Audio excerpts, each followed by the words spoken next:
No. To exit. Doctor, your slides, Dr. Jayanta, you just speak and Dr. I think, Jayanta will Jayanta, if you could, Dr. Jayanta, if you could move the slides. Because it is already there. You just go no, through I that. know. Yeah, but I mean, it's not moving to the next slide. Yes, I am moving. I am moving. Okay, all right.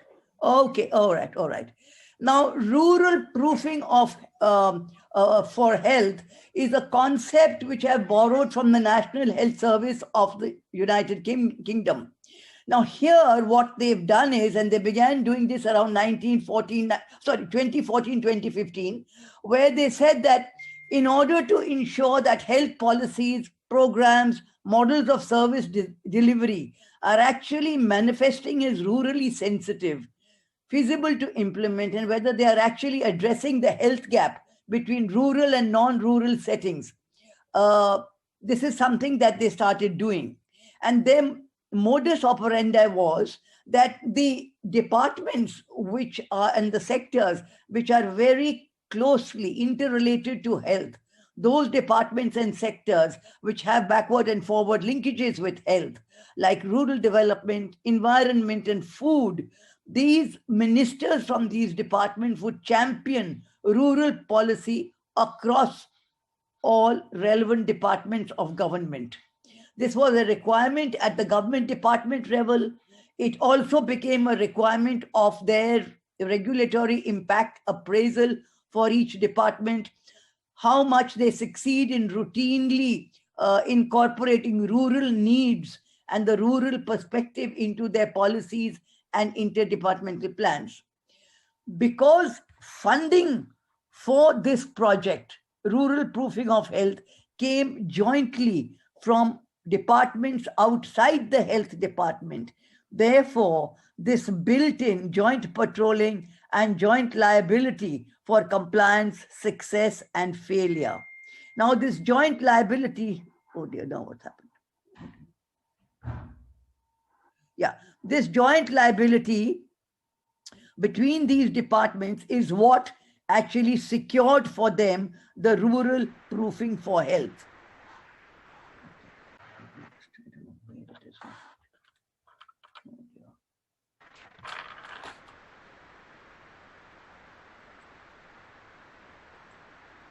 Now, the functions for each ministry, and just to we're running through this only to demonstrate how closely related they are.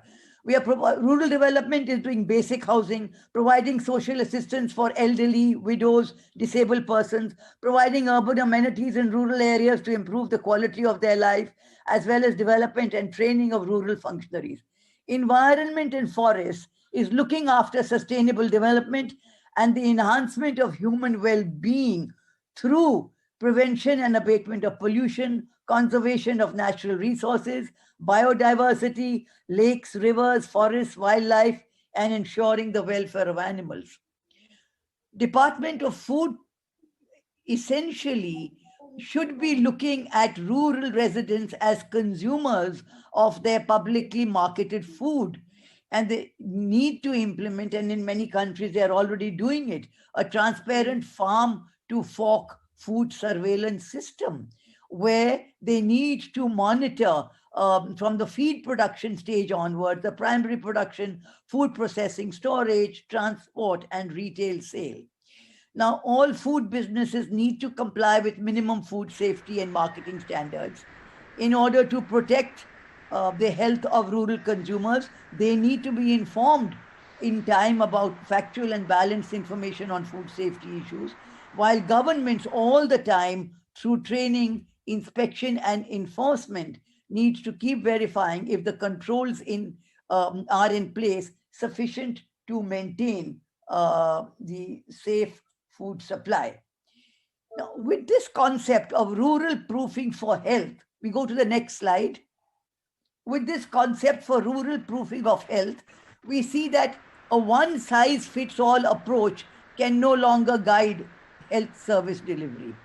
The rural proofing for health makes government and different public bodies, whether it is local rural bodies or urban municipalities, and finance bodies, they make them accountable to minimize the gap between rural need for healthcare and the feed being provided by government. Decades ago, the guinea worm was eradicated. That was an outstanding example of the coordination, collaboration, and compliance between two vertical departments of health and drinking water. In India, sadly, I have to share with you that because we do not have a convergence of agendas, activities, and tasks at the local level, and therefore we continue to have persistence of malnutrition, waterborne diseases, malaria, and dengue. And it is this which is preventing us from making the epidemiological transition. So within state governments, I would recommend that we need a mission which says "Gaon Mazboot Banaye," which is the Hindi nomenclature for saying "Let us strengthen the village and the rural setup." And through this mission, we could develop a framework to assess ex ante and post facto the impact on equity of access, quality of care, distances, time saved, and from the rural perspective, how they are negotiating the central and state interventions. Next, please. So basically, the thing being, why are we treating people and sending them back to conditions which make them sick? Why not deal with the conditions that make them sick in the first place, which is addressing the social determinants of care? And this rural proofing for health, when we involve all the departments, this is precisely what we are aiming at. We are saying that whether measured by income, education, place of residence, or occupation, people at the top of the ladder, at the top of the social gradient, on average, live longer and healthier lives. People at the bottom usually run at least twice the risk of serious illness and premature death. The problem is that governments say, well, you need to, depend on yourself. This is, more about self-reliance. The point is, when a person is struggling to survive financially, is unemployed, is living in decrepit housing, then modifying individual risk behaviors, whether it is smoking or looking after healthy nutrition or physical activity, this remains a low priority. Social determinants create inequitable health outcomes. And countries with healthy populations have addressed these factors outside of the health sector. And so we see very clearly Sri Lanka, Thailand, Turkey, I should add Malaysia, recognized very early the connections between environment, behavioral change, and early access to diagnosis and treatment. They saw how healthy habits, sanitation, clean water, and environmental hygiene resolved diarrhea issues faster than drugs and doctors. Next, please. So what is the challenge ahead for India is to address the governance deficit over several decades in the management of healthcare. Now, here we see that for India, next please, the Lancet computed for India a composite index of vulnerability at state and district levels across 5 domains. The socio-economic, the demographic, housing, hygiene, epidemiological, and the health system. And this was to become a tool for district planning, for prioritizing and effective allocation of resources.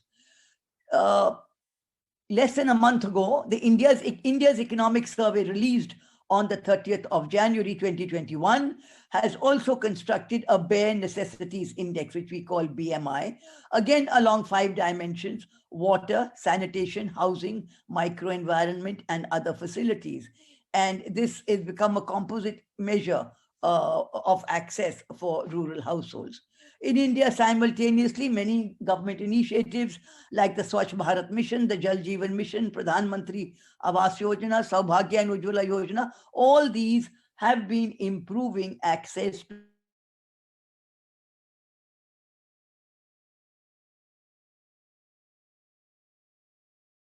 And here you see the divide. There are areas of India which are green, where, access to bare necessities are reasonably all right. And there are areas which continue to be deprived. So what is the ground reality in most of rural India on the public health system. The public health system is broken with years of underinvestment. Next slide, please. Non-positioning of human resources, poor supervision, inadequate medical infrastructure, and rent-seeking behavior. The shortfalls in quality of care and number of available and functioning primary health facilities are crippling. Now, this underinvestment is now challenging India's health security. COVID demonstrated how secondary and tertiary health facilities are near collapse, owing to overcrowding by health seekers who bypass the primary level of contact, largely because of the trust deficit and very low faith in unpredictable health services.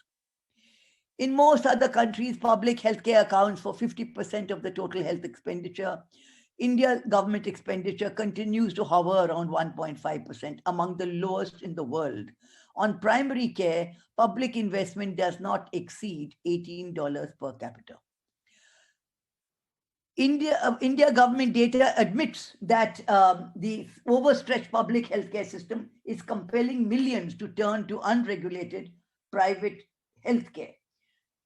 Only 18% of rural doctors have medical qualification and 90% of rural dwellers go to them. So therefore, with our low resource base, we have to prioritize primary care and infectious disease control in the first instance, while simultaneously addressing the governance deficit in the management of healthcare. Next. So we are now looking at how we are going to address these gaps. Next slide, please. The first intervention that is needed is to strengthen the bottom of the pyramid. Now, prior to independence, India had quite a unique system, and I believe it's there in some countries as well. We used to have licensed medical practitioners with 3-year diplomas. Students who studied, MBBS for 3 years, they would drop out at that stage, and then they would serve in the rural areas. And other nations adopted this perfectly unique functioning system, but India, gave it up. As I mentioned earlier, the bottom of the pyramid finds itself defenseless against the onslaught of disease, chronic morbidity, unexplained mortality, stunting, and wasting. So at the time of independence, our population was less than 400 million. We are 1,338 million today. So we need to more precisely adapt and adopt governance structures at the bottom of the pyramid. So what we are suggesting is that at the level of 1,000 population, you put in village health units, assign to them a bundle of tasks and activities, which will encourage the captive population to seek this immediate go-to option. The good news is that we already have a team of the Asha and the Anganwadi worker. There are 2 female workers trained and already in position. And if they co-opt a local midwife, they would be a 3-member team. Remuneration could be performance-based, which is the system which is currently being followed, and it is working reasonably well. At the level of 5,000 to 10,000 population, we put in place the health and wellness centers. These are the old health sub-centers being revamped. We have already completed 55,000 of these at the time of speaking. And here again, we say that a team of junior health assistant, pharmacist, a laboratory technician could work under a nurse practitioner. And above that, we have the community health centers, which already exist, and we need to strengthen them to provide curative services and also screen for non-communicable diseases and to provide referrals. The difference should be now that these community health centers should function as gatekeepers so that you don't go to higher authorities unless you have gone through these steps. The next intervention that we recommend is that as you go higher, we want to empower the government-appointed frontline workers. The Asha and the Anganwadi worker, numbers 1 and 2, I already spoken about. The auxiliary nurse midwife provides medical and referral services at the levels of primary healthcare. And they're already in place. They're already wielding the laptop. They have access to the digital maps of the village, the block, and the district. We need them to work in consultation like a three-man army, sharing data digitally in real time. We need to involve them collectively in weekly reviews at the levels of health and wellness centers so that they can see the larger picture. Because when they begin receiving input from public health laboratories and then disease surveillance is, triaged with their routine interventions and referrals of more serious cases, then all the public health structures up and down the line get to see what is happening on the ground and whether the larger picture is supporting what they are seeing. And we are hoping that this three-member army will become the eyes and ears at the bottom of the pyramid. Next slide, please. Now, this is something which has begun, is the mid-level health worker. Since we have such a dearth of people between the specialist doctor and the general practitioner. So there are a number of things already happening across India, and I thought I must share them with you. The old, auxiliary nurse midwife training schools are giving way to nursing colleges. The state of Karnataka in South India alone has 300 nursing colleges. So here what we're doing is, after the BSc degree, a 6 to 12-month training in public health is proving sufficient to handle a health and wellness center. These male and female nurses will slowly gain in experience and expertise to stand in as the nurse practitioner. So far, trained nurses are not entitled to practice independently. On the ground, they really manage actually our understaffed primary health centers with absentee doctors. So we need appropriate legislation. The second thing that has happened is that in 2019, government has adopted the National Medical Commission Act. Now, there's a clause 32 in that act which provides for limited practice license. And so what we are saying is all these, qualified and not so qualified practitioners across the rural area, we need to co-opt them to create a new cadre to address the shortfall in the intermediate health worker. And these paramedical workers will be called community health providers. They can run and someday even head the health and wellness centers, provided they pass a series of examinations and they keep getting monitored and supervised. Two states in India, Assam and Chhattisgarh, already have these practitioners. They're using them very well and posting them at health sub-centers to do preventive and curative work. Some people laugh and say that, are you going to institutionalize quackery? But it's not really like that on the ground. We find that they have a lot more willingness to work, a lot more experience to work as well. The other thing that is happening, next slide, please. Yeah, okay. This curriculum of graduate nurses, Ayurveda, homeopathy, has been compared with the bachelor's degree in community health. The missing areas have been identified. A 6-month bridge course is being run by the Indira Gandhi National Open University and the National Health Systems Resource Center. And this is again providing us with more and more manpower. So these are just ways to share with you how India has gotten very active over the past several years to bridge the gap and increase providers in state, availability of mid-level health providers on the ground. Next, please. You see, there is this Federation of Obstetric and Gynecological Societies of India, which is a professional organization, a very respected one with 252 member societies and a large number of individual members. So what FOGSI has done is, in partnership with state governments, I'm giving you the example of Maharashtra, where the Public Health Department, Government of Maharashtra and FOGSI are running a sort of certification to improve the quality of private maternity providers to ensure safe and respectful birthing practices.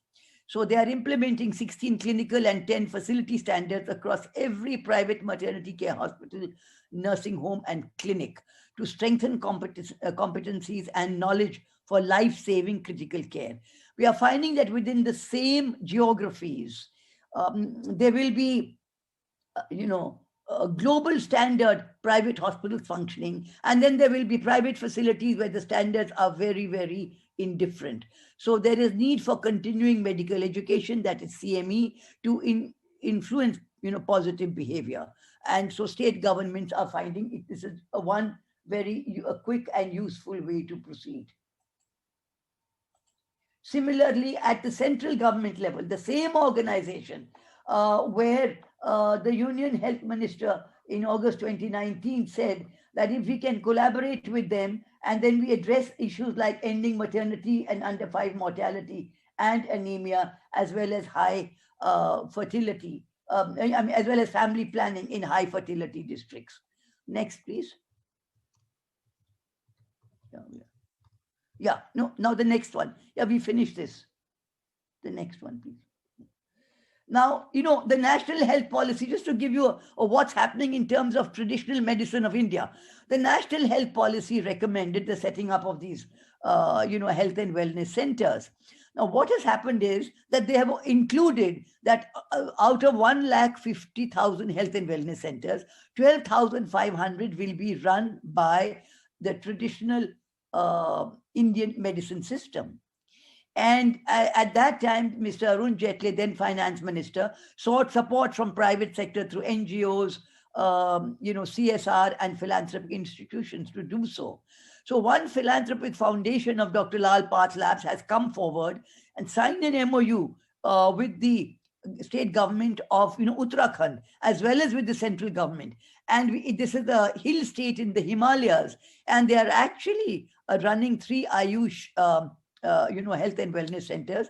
There are other MOUs also on the anvil. So in this manner, we are finding that slowly but surely these things are happening, and on the ground, it is transforming, hopefully, the rural landscape. Next slide. I now bring you an example from another hill state, and hill states are the most difficult to negotiate. The state government of Himachal Pradesh, where they are very concerned about their national program for prevention and control of cancer, diabetes and cardiovascular diseases and stroke. They have a very high incidence in this hill state, and it was not getting anywhere. The main idea was they have to generate mass awareness about the risk factors. They have to screen high risk individuals and do early diagnosis. So one NGO called Mamta, and then this Lal Pathlab Foundation, they have started, population, enumeration, screening of risk factors and early diagnosis in and around the capital of the state, that is Shimla. And the block coordinators provided the hand-holding to the ASHA and the auxiliary nurse midwife. 150 camps were organized in 6 months, and population enumeration crossed the 2 lakh mark. And there was a remarkable increase in mass awareness. The government of Himachal Pradesh was so delighted with this output, which they hadn't been able to achieve through purely government channels, that they have now asked this partnership to be scaled up for the entire state. So this is a dream for that state come true. I now take you to a totally, next slide please, to a totally different aspect where, next slide please. Yeah. No, next one, I think. Yeah. No, it's not moving. Yeah, okay. Where you see COVID actually drew our attention to this in a major way, but some of us knew it well, is that, there is no solid organization within India accountable for disease investigation. The laboratories and outposts currently as they exist in the Integrated Disease Surveillance Program are functioning like post offices. They are capturing information for knowledge, documentation, and record, and they are forwarding it to the National Center for Disease Control. But the thing is that the health management system as it is designed has not built in forward and backward linkages between the Integrated Disease Surveillance Program and our rural primary healthcare centers, community healthcare centers, and district hospitals. What India needs is the equivalent of an epidemic intelligence service, like the Center for Disease Control's training program for disease detection. so that we begin to identify numerous clusters of disease that continually coexist, and we begin to use this information for action. We need to deploy this towards identifying and increasing the risk factors, towards looking at causation of disease, preventing disease, and handling outbreak control. The good news here is that the Union Budget 2021 or 21-22 has recognized this, that there is no alternative to installing a state-of-the-art epidemiology, public health surveillance, field investigation, analytic studies, and evaluation with linkages to policy development. And as I will show subsequently in this presentation, that is precisely what is beginning to happen. Thank you. Now, next, please. So this is what we want. This is the disease surveillance cycle. There's the health department, there is the public and healthcare providers, there are clinicians, there are laboratories, there are hospitals. Today, there are no linkages between our public health laboratories and even if there is, and the hospitals. And even if there is, we link with public hospitals, we find that the private hospitals do not cooperate. They do not give in their report. They do not confirm their methodologies and their findings. So this is the kind of cycle that we are now looking to build for India. Next, please.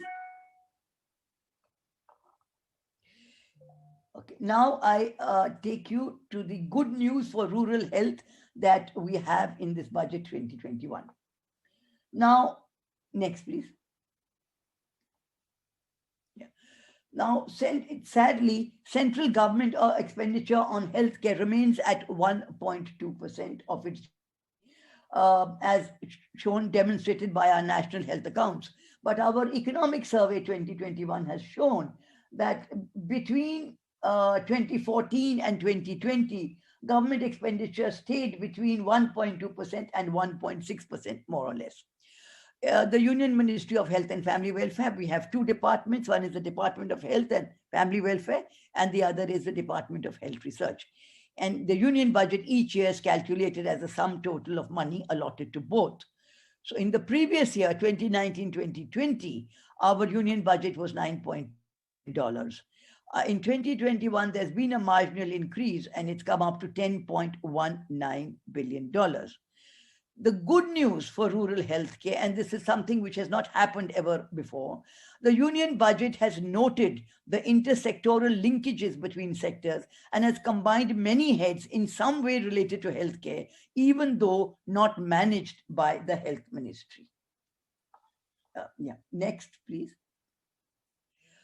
So what they've done is they've added these heads. The health ministry, the Ayush is the Indian Systems of Medicine, the Department of Drinking Water and Sanitation, allocations by the Finance Commission, together with the allocations for money for COVID-19 vaccination. And if you add all of that together, there's an increase of 137% projected. Now, in addition to that, National Family Health Survey 5 data put out in the public domain during 2019-2020 showed a steep fall in nutrition levels and also, sadly, an increase in wasting and stunting among children. So what the budget has done, they've had this Mission Poshan 2.0, which merges two ongoing nutrition programs for an intensified strategy to improve nutritional outcomes in 112 aspirational districts. And although the allocation is somewhat lower than in the previous years, but we are hoping we will increase this as we go along. There has been a marginal increase in the midday meal scheme for children, for 116 million children. But the tremendous good news is that the 15th Finance Commission has recommended $60.16 billion for rural bodies and urban local bodies. This is a 52% increase over the previous 5-year grant. Of this amount, $9.66 billion is going entirely towards plugging critical gaps in primary healthcare. 40% of the total budget granted to rural local bodies is untied and can be used to address felt needs from the 29 subjects for panchayats in the 11th schedule. The recognition of the social determinants of health, drinking water, sanitation, nutrition, and midday meals for children, and grants to local body among other things, for strengthening primary healthcare is certainly a step in the right direction. And it is this, this bottom rung of the ladder that we have stepped upon, and we hope to climb up, fast and in a more determined manner for safer and healthier outcomes. Next, please. Yeah. Can we have the next slide, please? Yeah, thank you so much. There's a new health scheme announced in the budget. It's called the Prime Minister's Atmanirbhar Swasth Bharat Yojana, which means it's the Prime Minister's program, but you need to be self-reliant in order to have a healthy India. So here, $8.85 billion have been provided, which will actually be operationalized over the next 6 years. This needs formulation of projects and programs before any money is translated into health spend. However, it is under this program that we will get a timely infusion of funds to strengthen the National Center for Disease Control, which will now get 5 regional branches, state-of-the-art public health laboratories for health and wellness centers, and for critical care hospitals. And other announcements of intent to benefit rural healthcare are the eradication of tuberculosis by 2025, making of 2,000 essential medicines through Jan Aushadhi stores. Dr. Meena, 2 minutes more. There's viability gap funding and a budget of 3,000 crores. I have the last 3 slides on policy. These are all, next slide, please. These are policy recommendations. Now here, the first one is that the 15th Finance Commission recommends that a right to health be declared as a fundamental right in 2022 on our 75th Independence Day, 15th August 2022. Our recommendation is that this aspect should be addressed on priority, and please proceed to amend the Constitution much earlier, as soon as feasible. Because for 10 years, between state government lethargy and opposition by the medical fraternity, the central government has been unable to persuade more than 11 state governments to adopt and adapt the Model Clinical Establishments Act. Why? Because the medical fraternity opposes this. It will enforce standards. It will bring in accountability, wherein every clinical establishment at national, state, and district levels must be digitally registered, must comply with prescribed minimum standards in respect of facilities, infrastructure, manpower, working systems, and the services provided. This will immediately improve the quality of care available across rural India. It will begin to transform the mismatch between rural need and government feed. Regulatory oversight will need to be continually improved. Our second policy recommendation is, indeed, if health is shifted from central to the state, from state to the central list, the share of the state and central government funds committed, currently in the ratio of 63% from states and only 35% from the center, should be reversed to the ratio of 45% from the states and 55% from the center for at least the first 10 years, to enable state governments to meet expenditures towards achieving Indian public health standards and bridging the gaps in infrastructure, human resources, training, supervision, procurement of inventories for medical equipment, diagnostic kits, and installing structures for accounting, reporting, and supervision. Next, please.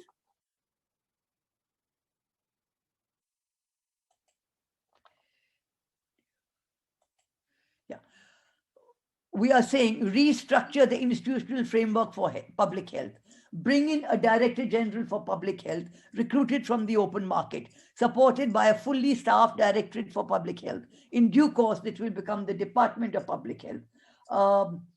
We need appropriate public health laws and executive direction to support the emergence of the public health arm of government, central and state governments. The public health laws will make individuals, communities, relevant departments, health workers, providers of care, pharmacists responsible and accountable, so that within the shortest possible time, there is collaboration and cooperation to unanimously promote an India mindful about public health. Medical education is already number 4. was already on the concurrent list since 1992. However, reform and progress on medical education has been abysmal over the past 3 decades.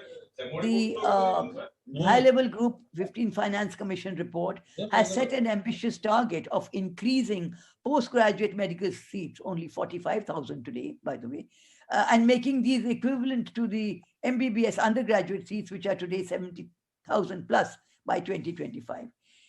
And we are suggesting that how will we achieve this? Set up government medical colleges attached to every district hospital, and in lieu of private medical colleges. There will be no capitation fee. There will be no medical lobbies. Maharashtra is showing the way. Maharashtra has selected 5 districts. They are already putting in 5 government medical colleges. And we do believe that in this manner, we can rapidly scale up and implement the ambitious target of 70,000 PG seats in medical colleges. And this is the next is our last slide. We have 2 recommendations here. The National Health Policy 2017 recommended the establishment of a separate medical, empowered medical tribunal, but this has not come about.